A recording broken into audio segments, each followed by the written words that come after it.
Just a week ago, Janine and I watched a film about Rachel Carson. Frankly, didn't know much about her till I watched the film. She was a biologist, a trained biologist who, back in the late 1950s, was asked to do all kinds of research on fertilizers and insecticides, and she focused her research on DDT. What she was discovering so upset her that she asked a number of people to write a book, like E.B. White. Nobody really wanted to tackle it, and so she wrote the book herself. It's called Silent Spring. It was published in 1962. When she published that book, she was considered by many, many people in the country to be crazy. This crazy woman, Rachel Carson. She had editorials written about her, letters written to her by CEOs of chemical corporations and representatives of the agricultural industry telling her she was the most dangerous person in the United States. You see the risk you run when you exhale?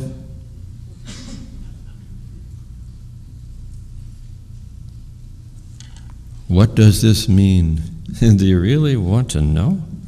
Do you really want to figure that out in the world in which we live? Do you really want to wrestle with that?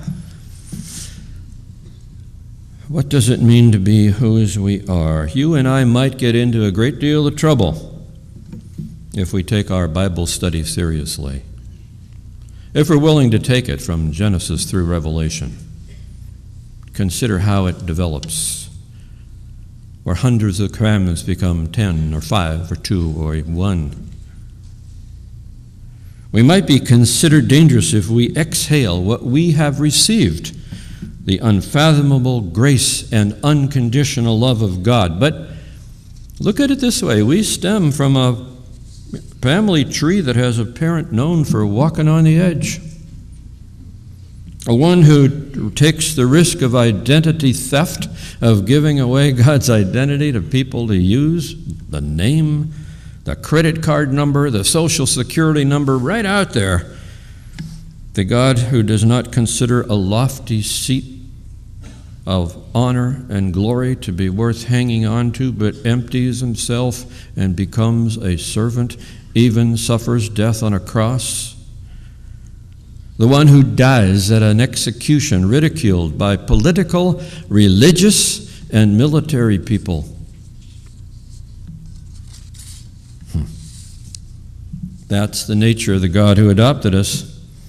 And so if our job is to be God's children in the world, if our liturgy continues after we leave our corporate worship, then walk through the doorway every time you receive the grace of God and live whose you are.